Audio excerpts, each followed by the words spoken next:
Lord Rothermere was a particular enthusiast, and soon his newspaper, the Daily Mail, was encouraging its readers to join the Blackshirts. It ran £1-a-week prizes for the best letter on why I like the Blackshirts. It ran beauty contests for Blackshirt women. And in January 1934, it abandoned all pretense of neutrality and ran the foamingly pro-Mosley headline, "Hurrah for the Blackshirts!"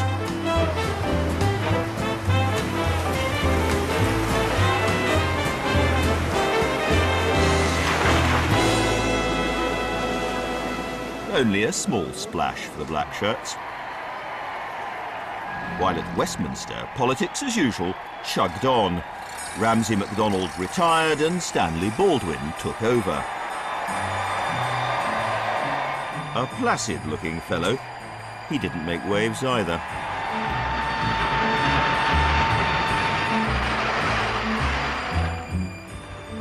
Baldwin was always a strangely anonymous figure. Once he was travelling on the train and noticed that a fellow passenger was staring at him. After a while, the man leaned forward and tapped him on the knee. "You're Baldwin," he said. "Harrow, 84. Baldwin nodded in agreement, and his former schoolfellow seemed satisfied. Then a few moments later, he leaned forward and tapped the Prime Minister again. "So," he said, "tell me, what are you doing now?"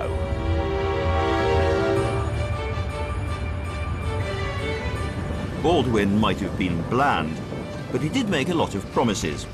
One was to take thousands off the dole queues by building houses across Britain.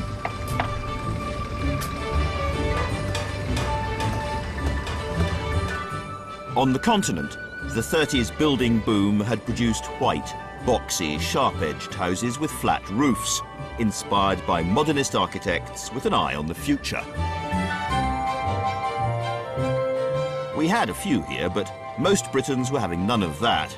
Instead, we got mock Tudor and mock Elizabethan homes that gave the impression of unshakable stability.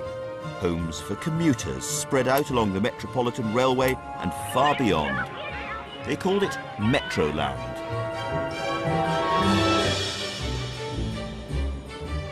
European modernism seemed simply unable to answer some deep instinct in the British, something to do with our love of privacy on a small, crowded island, our sense that the past, for all its faults, was perhaps a kinder country.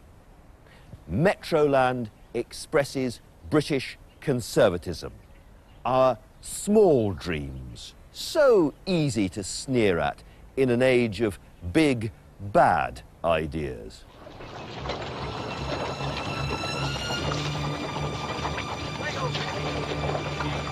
At dawn on March the 7th, 1936, in contravention of the Treaty of Versailles, Adolf Hitler ordered 19 German infantry battalions to march into the Rhineland. The reaction in Britain was muted. One diplomat said it was no more than the Germans walking into their own backyard. Winston Churchill disagreed. There is a nation which had abandoned all its liberties in order to augment its collective strength. There is a nation in the grip of a group of ruthless men preaching a gospel of intolerance and racial pride, unrestrained by law, by parliament, or by public opinion.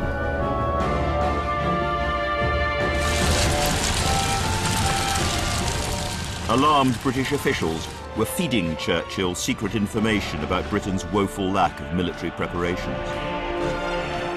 He understood the Nazis and he was worried. On this, Churchill was right and he was relentless, but he was mostly dismissed, not least by the Prime Minister.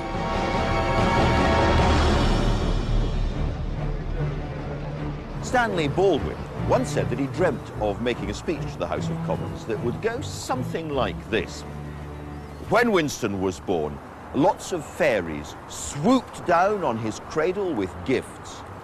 Imagination, eloquence, industry, ability.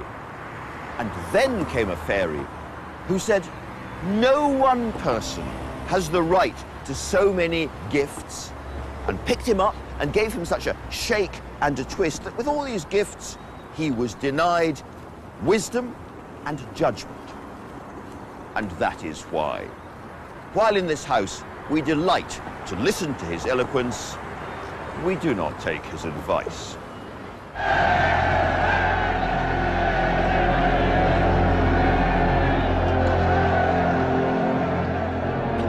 Instead, Britain was getting to know its own homegrown little Hitler. This nation again and again in the great hours of its fate has swept aside convention, has swept aside the little men of talk and of delay, and has decided to follow men and movements. In October 1936, Oswald Mosley remarried. His new bride, Diana, was part of one of Britain's most notorious families. Yes, it's those Mitfords again. Diana Mitford was the older sister of Jessica and Unity. Like Unity, Diana was fascinated by Hitler. So when it came to the wedding, what better place than Goebbels' private house with special guest, Adolf Hitler.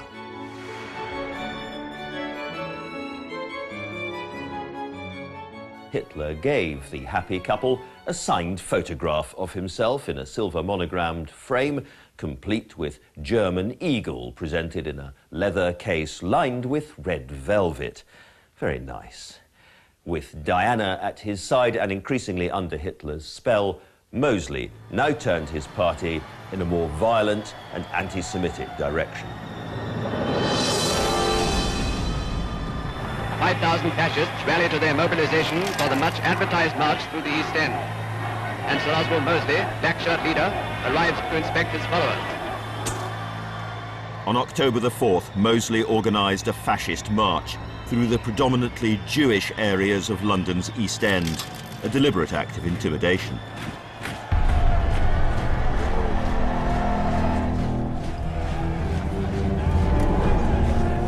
Britain's anti-fascists were ready and waiting. Thousands of East Enders prepare to resist the invasion. 6,000 police are already concentrated in the area. Others are rushed to reinforce them. By around 2 p.m, some 50,000 Jews, communists, trade unionists, Labour Party members and dockers had arrived here at Gardener's Corner in Aldgate to halt the march, chanting, "They shall not pass, they shall not pass." And 1, 2, 3, 4, 5, we want Mosley dead or alive.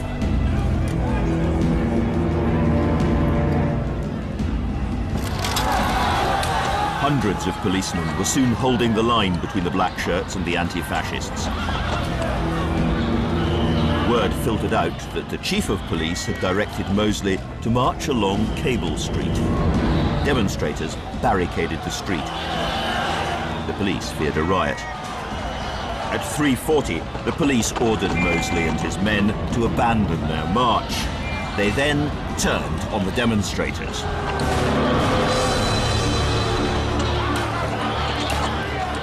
All around, there were running battles.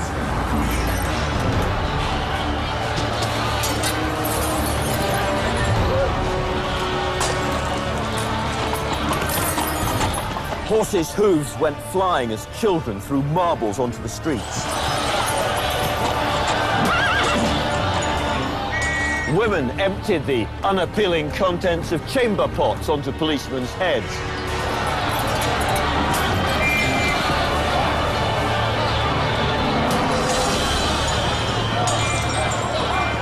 More than 100 people were injured in the battle. 83 of the protesters were arrested.